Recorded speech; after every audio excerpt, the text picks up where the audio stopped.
चलो सभी लोग ध्यान दो और कोशिश करो, ठीक है।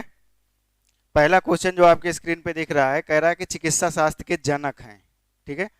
अब देखो, चार ऑप्शन आपके सामने दिख रहे हैं। रस्तुक बच्चे पहले रुक जाओ। चार ऑप्शन आपके सामने दिख रहे हैं, ठीक है। पहला दिख रहा है क्या? हिप्पोकेट्स। दूसरा कौन सा दिख रहा है? लैमार्क। तीसरा कौन सा दिख रहा है? अरस्तु। और चौथा कौन सा दिख रहा है? डार्विन। देखिए, कई बार ऐसा होता है कि हमारे समझ में क्वेश्चन नहीं आते हैं, लेकिन अगर हम ऑप्शन को ध्यान से देखते हैं तो क्वेश्चन का आंसर हो सकता है निकल कर क्या हो जाए, सामने आ जाए। अब जैसे चिकित्सा शास्त्र के जनक नहीं पता है कौन है, तो हम क्या करते हैं, ऑप्शन की तरफ जाते हैं। और जिसमें आपको पहला ऑप्शन जो दिख रहा है वो हिप्पोकेट्स दिख रहा है। इनके बारे में बहुत कुछ जानकारी हमारे पास नहीं है, लेकिन अगर आपने थोड़ा बहुत विज्ञान पढ़ा है, बायोलॉजी पढ़ी है, तो लैमार्क एक नाम लिखा हुआ है, ठीक है। लैमार्क। लैमार्क ने क्या सिद्धांत दिया था?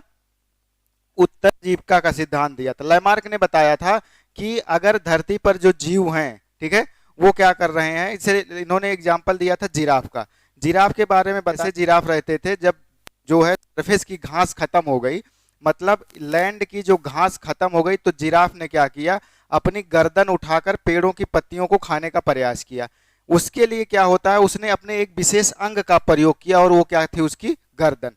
गर्दन को बार बार उचक कर वो पेड़ की पत्तियों को खाता था, तो एक विशेष अंग का उपयोग ज्यादा करता था, तो उसकी गर्दन क्या हो गई, लंबी हो गई। उसके साथ ही साथ उसका पैर भी आगे वाला क्या हो गया, लंबा हो गया। ये किसने बताया? लैमार्क ने बताया। लेकिन वहीं उद्विकास का सिद्धांत दिया। उद्विकास का सिद्धांत दिया किसने? डार्विन ने। डार्विन आए, उन्होंने कहा नहीं नहीं, लैमार्क क्या कह रहे हैं, गलत बता रहे हैं, ऐसा नहीं होता है, ठीक है। डार्विन ने क्या कहा? डार्विन ने कहा कि प्राकृतिक चयन का सिद्धांत जो है वो किसने दिया था? डार्विन ने दिया था। या आप कह सकते हैं उद्विकास का सिद्धांत किसने दिया था? डार्विन नहीं था। उत्तरजीविका का सिद्धांत किसने दिया था? डार्विन ने। इन्होंने कहा कि नेचर के अनुसार जो जीव अपने आप को ढाल लेगा वही इस संसार में जीवित रह पाएगा, नहीं तो सारे के सारे क्या हो जाएंगे, मर जाएंगे। तो फिर कहा गया, बताओ, लैमार्क ने जो कहा था जिराफ की गर्दन लंबी कैसे हो गई, तो डार्विन ने कहा लैमार्क झूठ बोल रहे हैं। जिराफ दो प्रकार के पाए जाते थे, एक छोटी गर्दन वाले, एक बड़ी गर्दन वाले। जब धरती की घास खत्म हो गई तो छोटी गर्दन वाले मर गए और बड़ी गर्दन वाले क्या रहे, जीवित रहे। इस सिद्धांत को माना किसने? ह्यूगो डी ब्रिज ने। किसने? Hugo de bridge. Hugo de bridge साहब आए, इन्होंने क्या कहा, हम समझाते हैं, डार्विन तो बात सही कह रहे हैं, लेकिन डार्विन सही से समझा नहीं पा रहे हैं। इन्होंने कहा डार्विन की बात सही है, इसको हम प्रूव करेंगे। और इन्होंने चूहों को पकड़ा, चूहों की 21 पीढ़ियों तक उसकी पूंछ को क्या करते रहे, काटते रहे। इसका मतलब चूहा अपनी पूंछ का प्रयोग नहीं कर रहा है। तो 21वीं पीढ़ी में या फिर आने वाली पीढ़ियों में पूंछ क्या हो जानी चाहिए थी, समाप्त हो जानी चाहिए थी। लेकिन 21वीं पीढ़ी में भी पूंछ क्या हुई, चूहे की आई। पहली पीढ़ी में आई, दूसरी में आई, तीसरी काटा, उसके बाद आई उसके बच्चे के अंदर, चौथी काट दिया, उसके बच्चे के अंदर आई। मतलब माता पिता की काटते जा रहे हैं, बच्चों की क्या होती जा रही है, आती जा रही है, ठीक है। तो डार्विन भी क्या है, नहीं है। डार्विन ने समझाया, ह्यूगो डिब्रिज ने इसको क्या किया था, इस सिद्धांत को बताया था। डार्विन ने सबसे पहले समझाया, इसके बाद ह्यूगो डिब्रिज ने सिद्ध किया। इसके बाद से ये माना जाने लगा कि नहीं, लैमार्क गलत बोल रहे हैं, डार्विन ही सही बोल रहे हैं। और सही बात है, इस प्राकृति के अनुसार जो व्यक्ति अपने आप को ढाल लेगा वही आगे जीवन क्या कर पाएगा, सरवाइव कर पाएगा। जैसे आप देखते हो दिल्ली में रहने वाले लोग इतने ज्यादा प्रदूषण में रहते हैं, फिर भी क्या है, जीवित है। गांव का एक व्यक्ति जाता है दिल्ली में, खांस खांस के मर जाता है, कहता है इतना प्रदूषण है, इतना शोर शराबा है, हम नहीं रह सकते। आप खुद अपने आप को देखिए, आप जिस इन्वायरमेंट में रहते हैं उसी अनुसार अपने आप को ढाल लेते हैं। जैसे भारत में कई मौसम आते हैं, आप सारे मौसम झेल लेते हो, लेकिन अमेरिका के रहने वाले को अगर भारत की गर्मियों में ला दोगे तो वो क्या हो जाएगा, उतना जल्दी सर्वाइव नहीं कर पाएगा। आपको ले जाके साउथ अफ्रीका छोड़ दें तो आप सर्वाइव उतनी अच्छे से नहीं कर पाएंगे, बीमार पड़ जाएंगे, जैसे शहर के बच्चे गाँव में आते हैं तो क्या होता है, वो बहुत जल्दी बीमार पड़ जाते हैं, क्योंकि गांव की मिट्टी में वो जैसे ही खेलना शुरू करेंगे बैक्टीरिया वायरस उनके अंदर जाएंगे, उनको खांसी जुकाम बुखार हो जाता है ना। वो बहुत ज्यादा हाइजीनिक में रहे हुए हैं, फिनाइल का पोछा डेली उनके फर्श पे लगता है, यहाँ तो मिट्टी में ही लौटते रहते हैं गांव के बच्चे। तो वही एक प्रकार से चीजों को आपको समझना है। तो इसका मतलब ये भी नहीं होगा, ये भी नहीं होगा। और ये भाई साहब तो महान थे ही थे, अरस्तु, ठीक है। अरस्तु को किसका पिता कहा जाता है?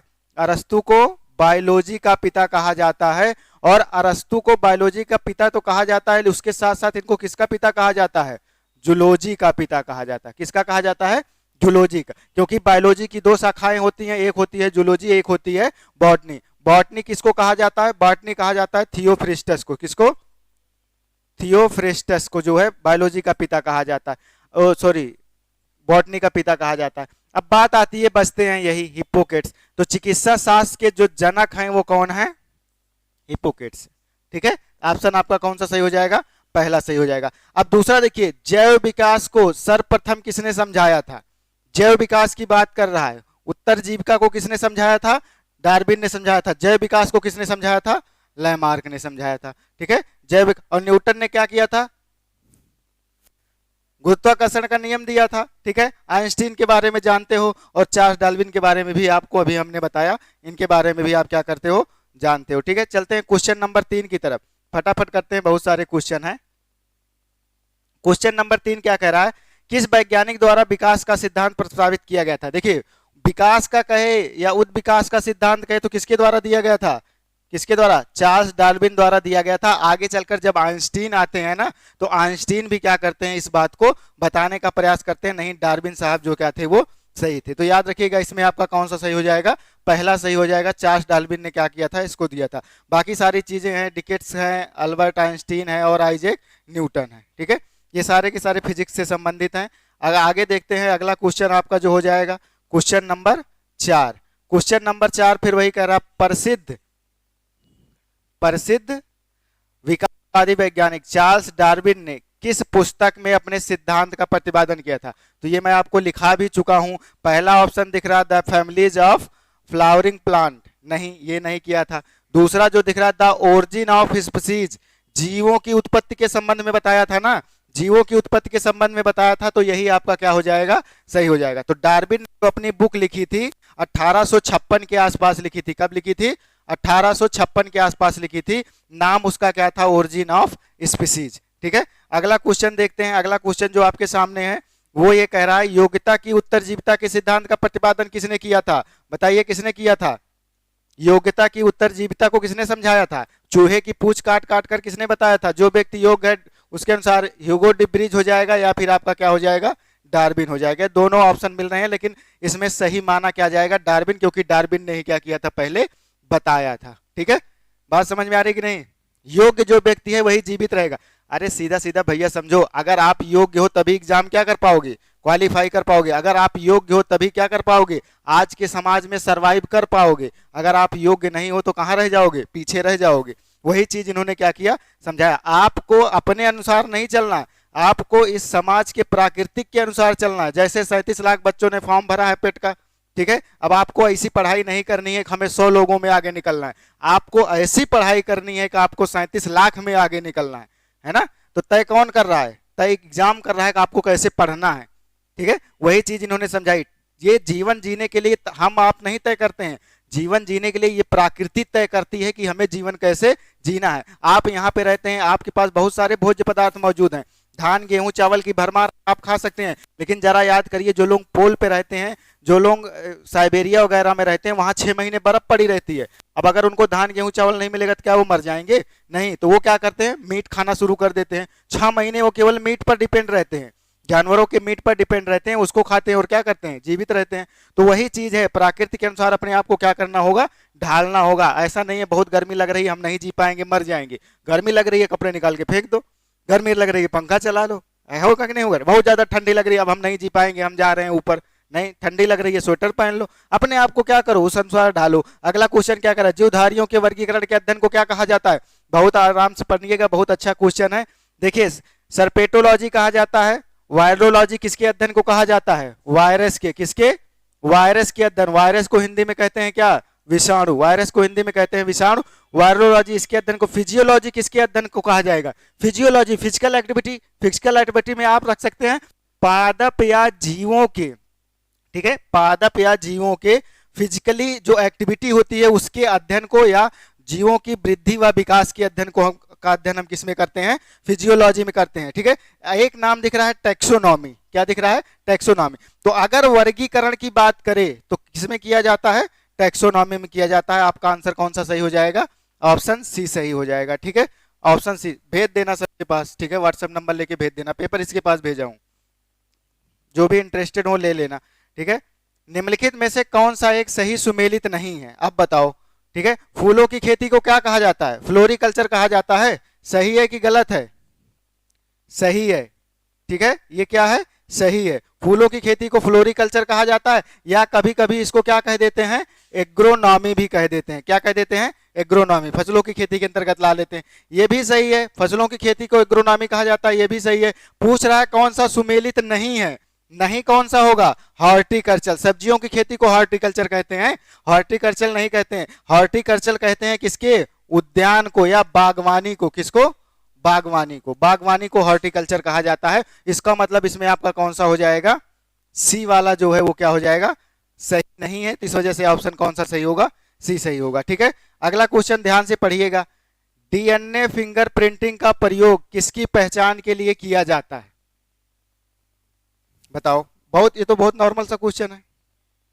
किसके लिए किया जाएगा, माता पिता की पहचान के लिए किया जाएगा, किया जाएगा, बताओ। बलात्कारियों की पहचान के लिए किया जाएगा, बताओ। चोर की पहचान के लिए किया जाएगा, किया जाएगा। चारों के चारों, तीनों के तीनों क्या हैं, सही हैं। इसका मतलब ये भी सही है, ये भी सही है, ये भी सही है, और इसका मतलब क्या हो जाएगा आपका, उपयुक्त सभी सही है। देखो, डीएनए फिंगरप्रिंटिंग आपको पता है कोशिका होती है, कोशिका के अंदर केंद्रक होता है, केंद्रक के अंदर धागेनुमा संरचना होती है, जिसको जेनेटिक मटेरियल या फिर क्या बोल दिया जाता है, डीएनए। अब डीएनए क्या कार्य करता है, डीएनए जेनेटिक मटेरियल माता पिता के लक्षण को क्या करता है, बच्चों के अंदर ले जाता है। तो बताओ, किसी बच्चे की पहचान करनी हो किसका बच्चा है, तो जाहिर सी बात है उसका डीएनए जो है उसके माता पिता से मिलेगा, तो इससे मैच करेगा तो माता पिता की पहचान हो जाएगी।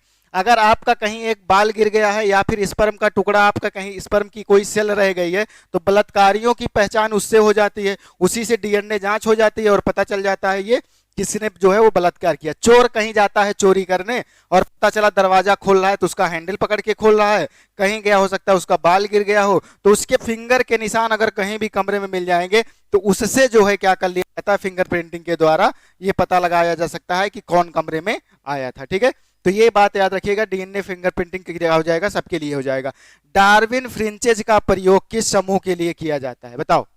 डार्विन फ्रिंचेज का समूह, डार्विन फ्रिंचेज का प्रयोग किस समूह के लिए किया, तो याद रखिए डार्विन और फ्रिंचेज जो वैज्ञानिक थे, इन्होंने क्या किया था, इन्होंने बताया था, जैसे आप देखते हो एक साउथ अफ्रीका कॉन्टिनेंट है, साउथ अफ्रीका एक महाद्वीप है और एक दक्षिण अमेरिका महाद्वीप है। तो ये इन्होंने ये बताया कि कभी दो कॉन्टिनेंट आपस में क्या थे, सटे थे, धीरे धीरे क्या हुए, अलग हुए। तो साउथ अफ्रीका के पश्चिमी छोर पर रहने वाले पक्षी और दक्षिणी अमेरिका के पूर्वी छोर पर रहने वाले पक्षियों में बहुत ज्यादा क्या पाई जाती है, समानता पाई जाती है। तो इसका मतलब यही था कि इन्होंने जो ये चीजें बताई थी वो किसके लिए बताई थी, तो चार ऑप्शन आपके सामने है, क्या हो जाएगा, मछलियों के लिए बताया था, छिपकलियों के लिए बताया था, या पक्षियों के लिए बताया था, तो किसके लिए बताया था, पक्षियों के लिए बताया था। बताओ सही हो जाएगा कि नहीं, पक्षियों के लिए। डार्विन फ्रिंचेज किसके लिए हो जाएगा, पक्षियों के लिए हो जाएगा। ठीक है, अगला देखते हैं।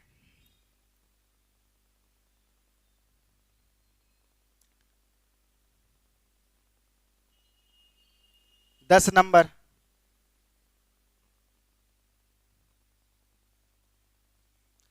चलो बताओ 10 नंबर क्या है, कहाँ गया 10 नंबर, चलो बताओ। ह्यूगो डी ब्रिज ने किस सिद्धांत का प्रतिपादन किया था, अब तो इसको बता लोगे, क्वेश्चन ध्यान से पढ़ो। किसके लिए किया था, जाति उद्भव का सिद्धांत दिया था, नहीं दिया था। किसका दिया था, विनिमय का सिद्धांत दिया था, नहीं दिया था। किसका दिया था, प्राकृतिक चयन का सिद्धांत दिया था, बताओ। उत्परिवर्तन का सिद्धांत दिया था, दिया था। किसका दिया था, उत्परिवर्तन का सिद्धांत दिया था। ठीक है, उत्परिवर्तन का सिद्धांत, या फिर उत्परिवर्तन, या फिर आप याद रखिएगा किसका, म्यूटेशन। म्यूटेशन, म्यूटेशन मतलब म्यूटेशन, जैसे देखो कोरोना वायरस जब आया, ठीक है, जिस समय कोरोना वायरस आया उस समय हम लोग न्यूज में लगातार सुन रहे थे कि कोरोना वायरस का नया वेरिएंट आया, कोरोना वायरस के अंदर म्यूटेशन हो रहा है। म्यूटेशन मतलब क्या हो रहा है, वो धीरे धीरे अपने आप को क्या कर रहा है, बदल रहा है, किसके अनुसार, इन्वायरमेंट के अनुसार। एक बार उसकी दवाई बनी, अपने अंदर म्यूटेशन करके और ज्यादा भयानक रूप में आया, फिर अपने अंदर म्यूटेशन करके और ज्यादा खतरनाक रूप में आया। तो इस वजह से याद रखना, म्यूटेशन का जो सिद्धांत था या उत्परिवर्तनवाद का जो है वो किसने दिया था, ह्यूगो डी ब्रिज ने दिया था। अगला क्वेश्चन देखिएगा, निम्नलिखित में से कौन सा नाइट्रोजन स्थितीकरण जीवाणु है, सल्मोनेला है, सल्मोनेला टाइफी किसका है, टाइफाइड का है, ठीक है, राइजोबियम है, राइजोबियम है, बताओ, या फिर सीडोमोनास है, इक्लाई है? तो नहीं, इसमें कौन सा आपका सही हो जाएगा? राइजोबियम। कौन सा सही हो जाएगा? राइजोबियम हो जाएगा। नाइट्रोजन स्थितिकरण की अगर हम बात करें, आपको पता है यूनिवर्स में सबसे ज्यादा कौन सी गैस पाई जाती है? हाइड्रोजन। ठीक है, अगर बात करता है वायुमंडल में कौन सी पाई जाती है? नाइट्रोजन। अगर बात करता है धरती पे कौन सी पाई जाती है? ऑक्सीजन। ठीक है, इसका मतलब नाइट्रोजन की कमी होती है कहाँ? भूमि के अंदर, मिट्टी के अंदर। तो दलहनी पौधे जितने हैं, कौन से? दलहनी पौधे जितने हैं, ये क्या करते हैं? अपनी जड़ों में नाइट्रोजन का स्थितिकरण करते हैं, फिक्सेशन करते हैं। किसके द्वारा करते हैं? राइजोबियम के द्वारा करते हैं। किसके द्वारा करते हैं? राइजोबियम। तो जड़ों के अंदर नाइट्रोजन जो है वो मतलब उसको रोकने का काम करते हैं, और जो बैक्टीरिया होता है वो कौन सा होता है? राइजोबियम होता है। ठीक है, चलें आगे। अगला क्वेश्चन देखिएगा, ईस्ट है एक, क्या है? ब्रायोफाइटा, कवक, शैवाल, जीवाणु, क्या है ईस्ट? क्या है जी ईस्ट? देखो, जीवाणु को क्या कहा जाता है? बैक्टीरिया। जीवाणु को कहा जाता है बैक्टीरिया, और शैवाल को क्या कहा जाता है? एल्गी। क्या कहा जाता है? एल्गी। और ईस्ट को क्या कहा जाता है? कवक। इसी को बोलते हैं क्या? फंगस। क्या बोलते हैं? फंगस। खाने योग्य एक ईस्ट होती है जिसका नाम क्या है? खाने के लिए जिसका हम प्रयोग करते हैं, क्या प्रयोग करते हैं? मशरूम। किसका? मशरूम। एक कवक होता है जिसको हम लोग खाने के रूप में क्या करते हैं? प्रयोग करते हैं। इंसान के अंदर बहुत सारी बीमारियां इस कवक से होती हैं, जैसे गर्मियों के दिनों में, बारिश के मौसम में, जब मौसम कैसा होता है? सर्द होता है, तो क्या होती है? दाद, खाद, खुजली, ठीक है, हेयर फॉल, डैंड्रफ, ये सारी की सारी समस्याएं किसकी हैं? कवक की वजह से होती हैं। ये जन्म कहाँ लेता है? ये जन्म वहां लेता है जहां पर ह्यूमिडिटी ज्यादा होती है। ठीक है, ह्यूमिडिटी का मतलब जहां पर मॉइस्चराइजर होता है, जहां पर नमी होती है, वहां पर ये क्या होता है? गर्मियों के दिनों में पैदा होता है। ठंडी आते ही दांत, खाद, खुजली सब गायब हो जाती है। गर्मी में पसीना होता है, पसीना होने की वजह से इसके लिए क्या हो जाता है? अच्छा स्थान मिल जाता है, घर बनाकर वहीं रहने लगता है, और क्या कर देता है? दांत, खाद, खुजली पैदा कर देता है। बहुत सारे लोगों का बाल झड़ जाता है। बाल जो झड़ता है वो किसकी वजह से झड़ता है? सर में अगर तेल वगैरह लगा रहे हो और निकल रहे हो, लगातार पसीना हो रहा है, ठीक है, इस वजह से देखना गर्मियों के दिनों में डैंड्रफ क्या हो जाता है? बहुत ज्यादा हो जाता है। ठीक है, वो किस वजह से होता है? कवक की वजह से होता है। कवक आपके सर में लग जाता है, कोशिकाओं को खा खा के खत्म कर देता है। वही डेड कोशिकाएं क्या हैं? डैंड्रफ हैं। ठीक है, वही डेड सेल जो होती हैं सर की, वही क्या होती हैं? डैंड्रफ। देखो, लाइकेन जो एक नग्न चट्टान पर भी परिस्थितिकी अनुक्रम को प्रारंभ करने में सक्षम है, वास्तव में किसके सहजीविता या सहचार्य है? किसकी सहायता से लाइकेन जो है चट्टानों पर भी अपना जीवन यापन करने में सक्षम होता है? बताइए। तो याद रखिए, किसकी सहायता से? शैवाल,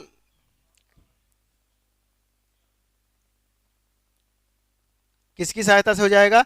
जीवाणु और शैवाल और कवक। किसकी वजह से हो जाएगा? शैवाल और कवक की वजह से। लाइकेन को देखिए और क्या माना जाता है?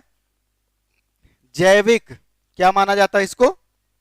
जैविक प्रदूषण सूचक। क्या माना जाता है? जैविक। जहां पर प्रदूषण ज्यादा रहेगा वहां पर लाइकेन उगेगा नहीं। जैविक प्रदूषण सूचक। जैविक प्रदूषण बहुत बार क्वेश्चन पूछा गया। जैविक प्रदूषण सूचक का काम कौन करता है? लाइकेन। लाइकेन जो है क्या होता है कि अगर जहां भी कहीं प्रदूषण है वहां लाइकेन उग नहीं सकता है, इससे पता चल जाता है कि हाँ यहाँ पर क्या है? प्रदूषण है। ठीक है, और अगर शैवाल आपको समझना है तो शैवाल आपने देखा होगा, जहां पर चट्टानों पर आप जाते हो, अगर कहीं नदियों के किनारे घूमने गए हो जहां पर चट्टाने हैं, वहां देखो पत्थरों के ऊपर छोटी छोटी घास नुमा उगी रहती है, या फिर सब कुछ छोड़ो, अपने घर की छत पर चले जाओ जहां पानी, वहां पर नुमा संरचना मिलती है, वो एक प्रकार से क्या है? शैवाल। शैवाल के बारे में याद रखिएगा, सिंगल सेल से लेकर ये 100 मीटर तक हो सकती है। कितनी हो सकती है? सिंगल सेल से लेकर 100 मीटर तक हो सकती है। सिंगल सेल छोटी से छोटी होगी, 100 मीटर कहाँ पाई जाएगी? समुद्र के अंदर पाई जाती है। और दुनिया में सबसे ज्यादा ऑक्सीजन या फोटोसिंथेसिस अगर कोई करती है तो वो कौन करती है? शैवाल करती है। और कहाँ? समुद्र के अंदर। ठीक है, पेड़ पौधे नहीं करते हैं। पेड़ पौधों से भी ज्यादा क्या करती है? शैवाल करती है समुद्र के अंदर ऑक्सीजन या फोटोसिंथेसिस। ठीक है, अगला क्वेश्चन देखते हैं। देखिए, क्वेश्चन तो आपके 100 हैं, लेकिन ये लगभग 400-500 क्वेश्चन के बराबर हैं। ठीक है, बहुत सारी चीजें इसी में आपकी आती चली जाएंगी। कितने हो गए? 14, 13 हो गए हैं। 14 नंबर देख लेते हैं। निम्नलिखित में से कौन सा, ये देखो आ गया क्वेश्चन, निम्नलिखित में से कौन प्रदूषण संकेतक पौधा है? कौन सा है? सभी को पता है ना कौन सा है? लाइकेन। कौन सा हो जाएगा? लाइकेन हो जाएगा। ठीक है, चलिए अगला देख लेते हैं। चिलगोजा निम्न में से किस एक प्रजाति के बीज से प्राप्त होता है? बताओ। चिलगोजा, ठीक है, देखो चिलगोजा के लिए याद रखिएगा ये पाइनस है। ठीक है, किससे प्राप्त होता है? पाइनस से। चिलगोजा का जो बीज है किससे प्राप्त होता है? पाइनस से प्राप्त होता है। ठीक है, पाइनस से प्राप्त होता है। अगला देखते हैं। चिलगोजा बीज है, ठीक है, बीज किस वृक्ष से प्राप्त होता है? पाइनस से। पाइनस जो वृक्ष पाए जाते हैं वो पर्वतीय क्षेत्र पर पाए जाते हैं। पाइनस और साइकस का नाम सुना है ना? ये कहाँ होते हैं? ऊंचे इलाकों या पर्वतीय क्षेत्रों पर पाए जाते हैं। हाँ हाँ, उसी के अंतर्गत आते हैं ये। अगला देखिएगा, दालें पादपों के किस कुल से प्राप्त होती हैं? बताओ। लिगुमिनेसी से होती है, लिलिएसी से होती हैं, साइकेडेसी से होती हैं, लिगुमिनेसी से होती हैं या कवक से होती हैं? बताओ। दालें पादपों के किस कुल, कुल मतलब समझ रहे हो? जाति। ठीक है, आपको पता है ना, तो याद रखिएगा लिगुमिनेसी। किससे? लिगुमिनेसी। लिगुमिनेसी से क्या प्राप्त होती हैं? दालें प्राप्त होती हैं। लिलिएसी क्या है? चमेली का फूल किसका है? लिलिएसी फैमिली का है। किसका है? लिलिएसी का फैमिली का। ठीक है, चलिए अगला देखिएगा, मरोदभिद या जीरोफाइट किस दशा में उत्पन्न होते हैं? बताओ। जीरोफाइट की बात कर रहा है। ऑप्शन आपके सामने दिख रहा है। उष्ण व शुष्क। उष्ण मतलब गर्मी और शुष्क मतलब जहां पर ड्राइनेस हो। ठीक है, शीत व आर्द्र। शीत मतलब ठंडी, आर्द्र मतलब जहां पर नमी हो। ठीक है, उष्ण व आर्द्र। उष्ण मतलब गर्मी, आर्द्र मतलब जहां पर क्या हो? नमी हो। गर्मी हो, नमी हो, इसमें कौन जन्म लेगा? इसमें जन्म लेगा क्या? कवक। कौन जन्म लेगा? कवक जन्म लेगा। फंगस अभी बताया ना। शीत व शुष्क। शीत व शुष्क बताओ। नहीं होगा, ये भी गलत है, ये भी गलत है और ये भी गलत है। सही कौन? ओ सॉरी, ये भी गलत है। सही कौन सा हो जाएगा? उष्ण और शुष्क। उष्ण और शुष्क जहां पर मौसम पाए जाते हैं हम उसे जीरोफाइट कहते हैं या फिर क्या कहते हैं? मरुस्थल। क्या कहते हैं? मरुस्थल। और मरुस्थल में जो पौधे उगते हैं उन्हें जीरोफाइटिक प्लांट कहा जाता है। इसमें सबसे अच्छा एग्जाम्पल आपको पता चल जाएगा किसका? नागफनी का। किसका हो जाएगा?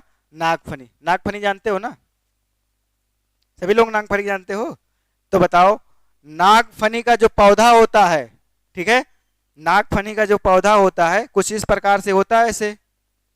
ठीक है, और इसमें ऐसे क्या निकले रहते हैं? कांटे निकले रहते हैं। कांटे निकले रहते हैं और इसको एक ही जीव खा सकता है, उसका नाम क्या है? ऊंट। तो रेगिस्तान का जहाज किसे कहा जाता है? ऊंट को कहा जाता है। ठीक है, और रेगिस्तान में ये पौधा उगता है और इसमें कांटे निकले होते हैं। तो बताओ इसमें इसका रूट, स्टेम, लीफ कौन कौन से हैं? ये वाला भाग इसका क्या है? लीफ है, स्टेम है, रूट है, क्या है?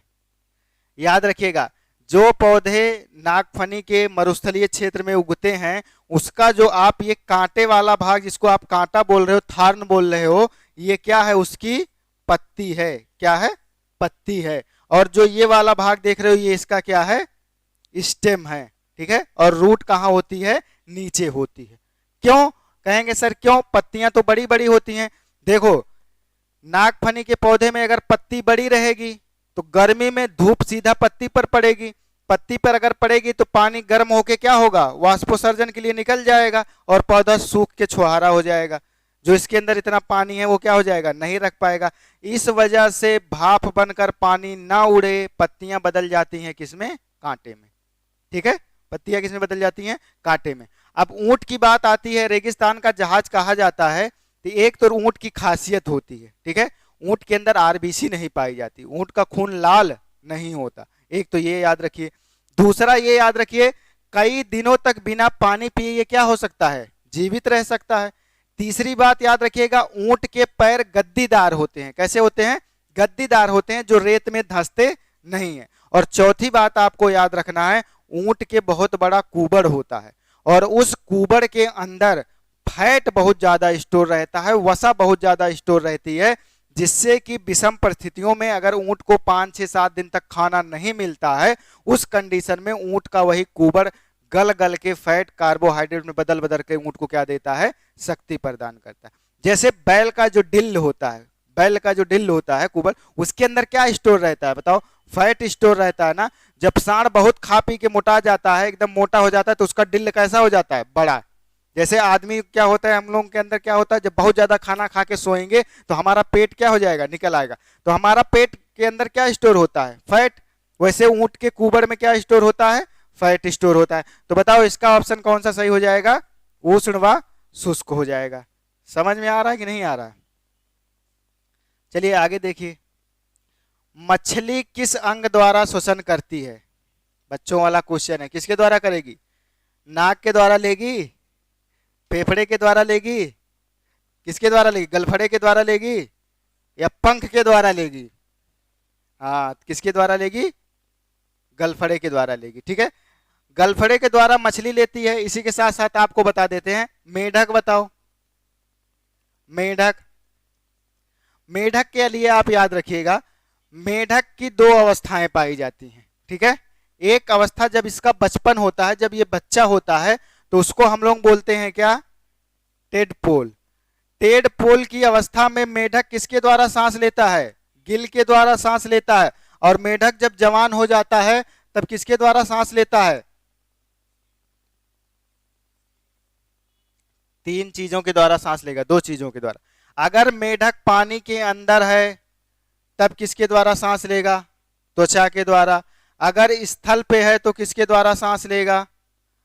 स्थल पे है तो फेफड़े के द्वारा। किसके द्वारा?